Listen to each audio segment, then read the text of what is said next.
What's up, folks? Back with another reaction, back with some more soundtrack or score from a J-drama. We're gonna listen to a song, or it's a piece. It's an instrumental tune. Again, score. It's from a show called Rich Man, Poor Woman. It is exactly what it sounds like. It's from 2014, the original show. It's one of those shows that was very popular, and so they decided to come back and do a special episode after the first season. It's called the New York Special. It takes place mostly in New York. But yeah, it's a very cool show. It's a cool romance. Again, it is what you would expect with that title. The guy is a high level executive, and he's one of these creative executives, sort of outside the box. Doesn't dress in a suit, just kind of dresses in regular clothes. But he's super insightful, and he always kind of has the best idea for the new thing that's going to capture people's attention. And he's not looking backward; he's always looking forward. But you find out that he's sort of despite having this kind of I'm this really cool brainiac sort of guy, he's sort of walled off emotionally, and he doesn't really let anyone in. So he's actually really lonely, but he doesn't know how to tell anyone he's lonely. And so this woman, played by an actress I've seen for a very long time, what is her name? Is it Ishihara Satomi? I first saw her in Kimi wa Petto. She plays a supporting role. She plays the ex-girlfriend of Matsumoto Jun's character. And she's memorable, even though it's a small part. And so then over the next several years, I'd see her in increasingly number of starring roles. And it was oh man, I remember when she was a supporting actress. But yeah, it's cool. She's in a number of shows. One called Pretty Proofreader, which is very cool as someone who's an editor and a proofreader myself.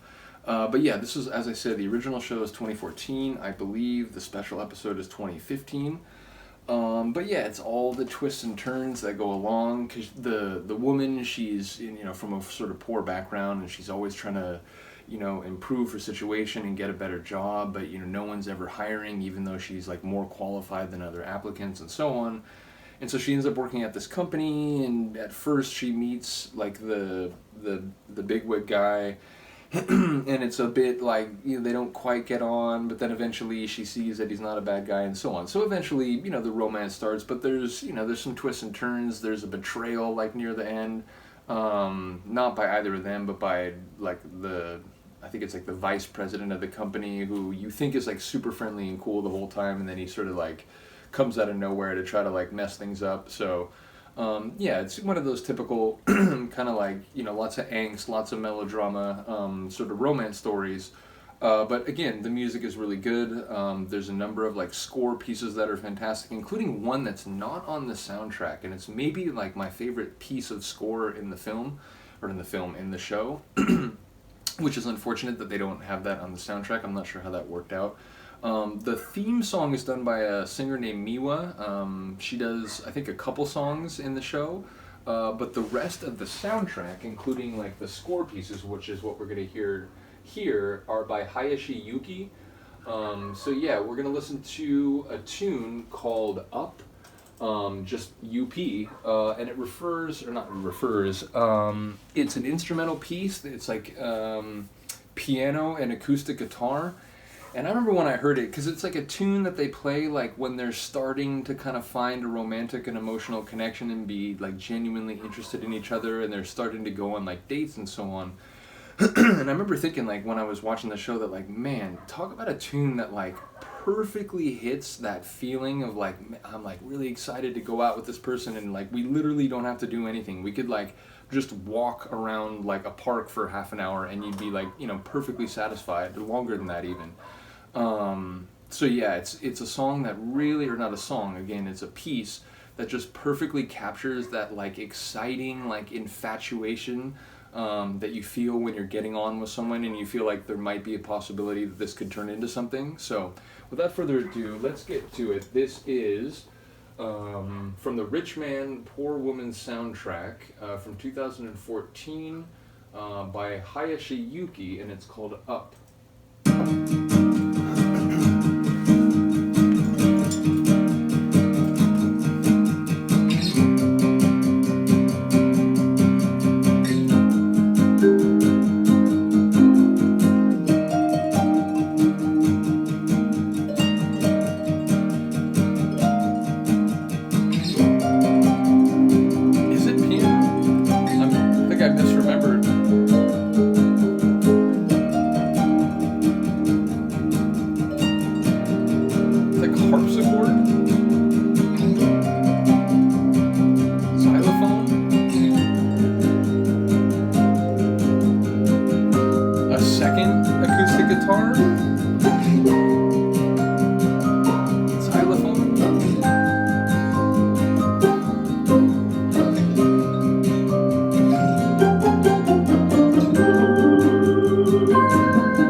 Yeah, like I said, I forgot that it got like quite more energetic in the last like third of the tune. It like really, the actual like full like drum rhythm comes in and electric guitar.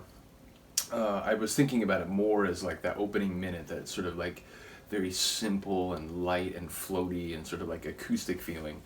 But I like the whole thing, and again, I think it really just captures that like, man, I met this person, and we're getting along really well, and they like stuff that I like, and I wake up thinking like, hey, I want to call them. It just really sort of captures that emotional feeling in oral form, so it works very well, and I think it is sonically good. So yeah, again, it's a cool show. It's a show that if you watch like romance drama, you know what you're getting into.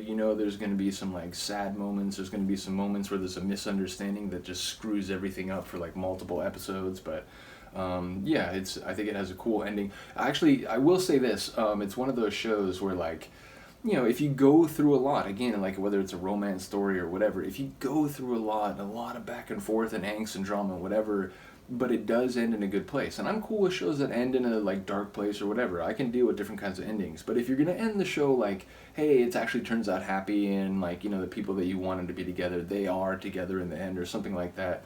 If you're gonna do that, give us more than just a tiny bit of that. I remember the like what I would call sort of like the parachute of the show, meaning like when you're finally safe and you like can enjoy that like things have actually turned out all right. It's like 5 minutes long, so you go through like 11 episodes like back and forth, and are they going to be together, are they not, drama, whatever, and then like when it finally is clear that like, yeah, things are going to be good, you get like 4 minutes and credits roll. It's like, man, like went a long way for that like very short like happy parachute at the end. So yeah, I guess that would be like a minor criticism, but it is a show worth checking out if you kind of like that sort of drama. But yeah, let me know what you think of the tune. Once again, shout out to Hayashi Yuki. I really do enjoy the track as well as other ones on the soundtrack. We'll be back for them. But yeah, let me know what you think. Other than that, I will see you next time.